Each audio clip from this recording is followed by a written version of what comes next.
और एक चीज और बुरी है, हम लोगों ने परंपराओं को बहुत बुरी तरह परित्याग किया है।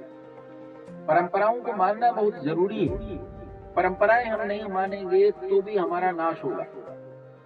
सोचो कि ब्राह्मणों में बहुत सारी परंपराएं ऐसी हैं जो हमें कुरीतियां लगती हैं, लेकिन उन कुरीतियों के भीतर उस परंपराओं से शिक्षा आती है। याद रखना, परंपरा ही शिक्षा, शिक्षा की उद्भावक परंपरा होती है। परंपरा के बिना संसार में शिक्षा नहीं है।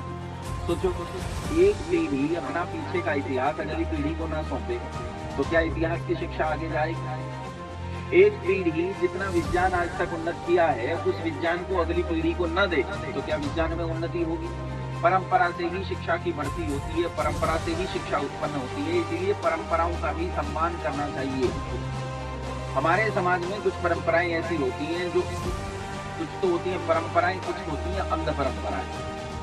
वो दर्शनकार कहते हैं उद्देश्य तरह अंध परंपरा, कि जब ठीक ठीक बताने वाले, ठीक ठीक सुनने वाले न हो तब अंध परंपराएं फैलती हैं। अन्यथा परंपराएं कभी किसी को हानि नहीं देती।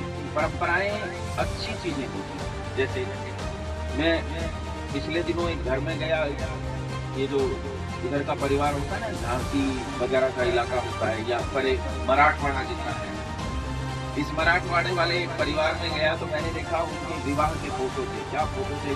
ऐसा लग रहा था जैसे राजा रानी का विवाह होगा। उनके फोटो पुरानी परंपराओं के तलवार के साथ, वो अंगरखे के साथ, वो जो साड़ी उसने पहनी थी, बहू बिल्कुल रानी लक्ष्मीबाई लग रही थी, कोई सरवर नहीं ढका था, एकदम सुख से बैठी थी। थोड़ा सा यहाँ तक उसका पल्लू था, अच्छा शिष्टता के साथ। तो उनकी सारी परंपराएं मैंने देखी। कुछ परंपराएं ऐसी थी जो केवल सौंदर्य के लिए थी, जो केवल योजना के लिए थी, जो केवल प्रबंधन के लिए थी। ऐसी परंपराओं को अपने जीवन में लाने की कोई हाजत नहीं। एक आदमी मुझसे कहता है कि आचार्य जी, अंग स्पर्श जो करते हैं 20 की तो उंगलियों से ठीक है। तो बोले नहीं, इसके पीछे विज्ञान क्या है, इसके पीछे का विज्ञान क्या है? तो ये याद रखो, सब कुछ विज्ञान नहीं होता, कुछ अनुशासन नहीं होता, सब कुछ साइंस नहीं होता। अरे भैया, साइंस तो ये है कि सबसे पहले पानी तक कौन सी उंगलियां पहुंचेंगी। अगर हम उंगलियों को छूना भी चाहें तो सबसे पहले कौन सी उंगलियां पहुंचेंगी? यही उंगलियां पहुंचेंगी। लेकिन सब कुछ विज्ञान नहीं होता, कुछ अनुशासन नहीं होता है। अब ऋषियों ने यज्ञ का जो स्वरूप बनाया है, यहाँ 5 आहुति देनी है, यहाँ जल प्रदक्षिणा करनी है, ये सब करना है, ये अनुशासन है। उस अनुशासन को ऐक्य के लिए बनाया गया है। वो ऐक्य बहुत अच्छी चीज होती है। जिनके भीतर ऐक्य होता है वो समाज खुश होता है।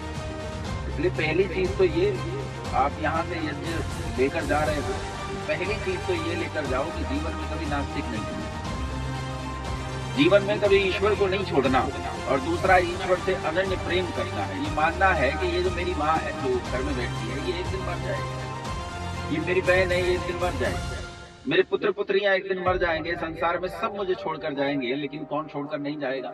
ईश्वर। वो परमात्मा है। परमात्मा आपको कभी छोड़कर नहीं जाएगा। इसलिए उससे अनन्य भक्ति करो और अपनी परंपराओं में अगाध श्रद्धा रखो, क्योंकि यही परंपरा हमें शिक्षा देती है, उन्नति की ओर लेकर जा रही है। बहुत धन्यवाद।